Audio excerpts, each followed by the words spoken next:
Hello，大家好。上期分享咗新加坡版嘅叻沙，今日就輪到馬來西亞版嘅叻沙，又叫做咖喱麵。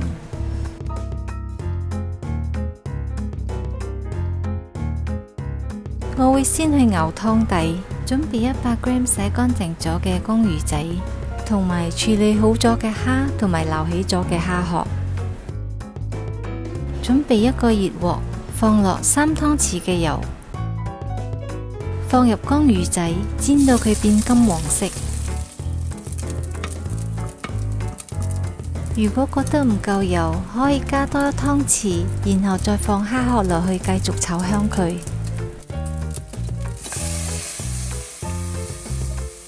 中途用隻鑊鏟，還是壓碎器壓下佢，逼晒嗰啲精華出嚟。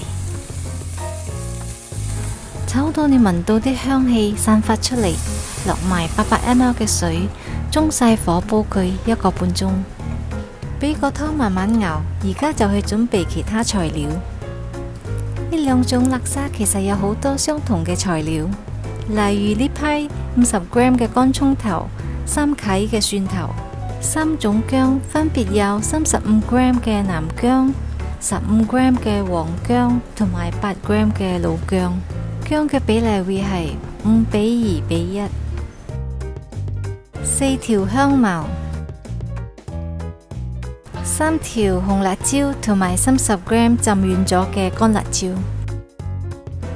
5粒竹果同埋20g 塔拉煎。塔拉煎需要焗香還是炒香佢都得。將所有嘅材料放入攪拌機。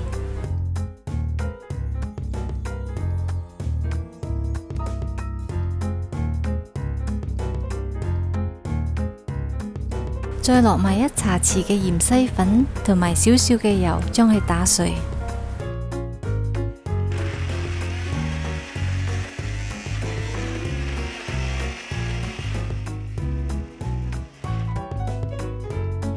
以下落嚟嘅材料就係佢嘅分別同埋特色，就係加咗2湯匙嘅咖喱粉，然後放啲水將佢攪勻。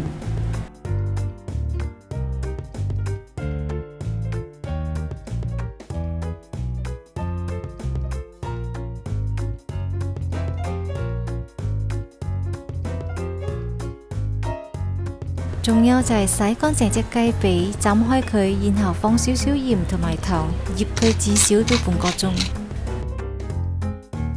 好，而家就開始熱隻鑊，可以開始煮啦。落大概5湯匙嘅油，倒入頭先攪碎咗嘅材料，同埋已經攪勻咗嘅咖喱粉，用中火慢慢炒，炒到啲辣椒同埋油分開為止。其實用多啲油炒係會快好多，但係為咗健康着想，我寧願用少啲油慢慢炒。當你炒到啲辣椒同埋油已經分開，就落埋個咖喱葉同埋雞髀落去炒，炒到佢就嚟熟，落埋個湯底，然後轉中細火煲佢1個鐘。等嘅同時，而家我哋就去準備蝦米辣椒同埋其他配料。蝦米辣椒嘅材料包括有浸軟咗嘅蝦米、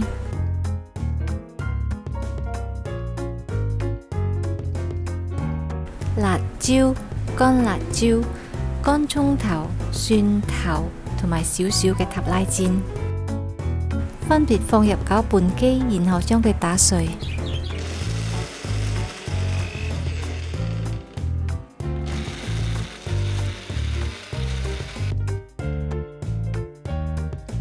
然後準備一個熱鑊，放少少油，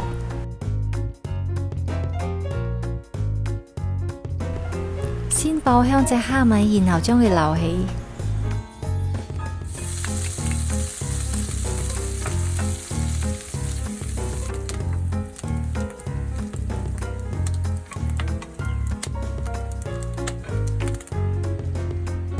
用返同一隻鑊，加多少少油，然後爆香隻辣椒。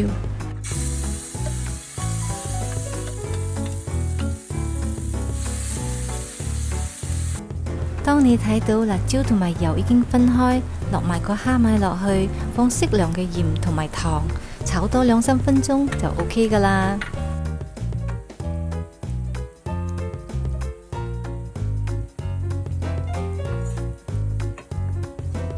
至於試堪就用滾水渌佢30秒，然後剝殼。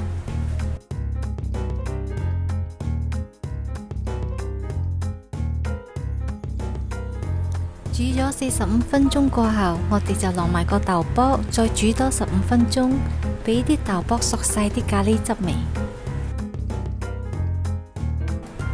落椰奶之前記得先轉細火，然後先至慢慢落到你要嘅濃度。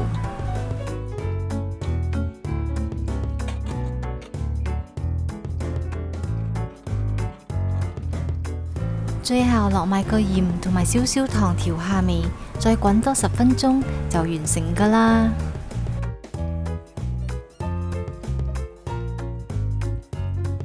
馬來西亞叻沙就興雙拼，米粉麵一齊食。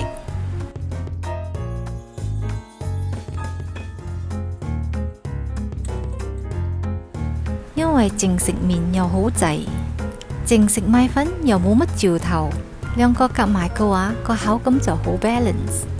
好多人都會加豬血做配菜，我就唔係好鍾意，所以今日就冇放啦。至於我用嘅配菜，我淨係用芽菜、切咗嘅魚餅同埋幾隻鮮蝦，分別將佢淥熟，再落埋個試堪同埋淋上個咖喱雞同埋個汁，哇！真係好香啊！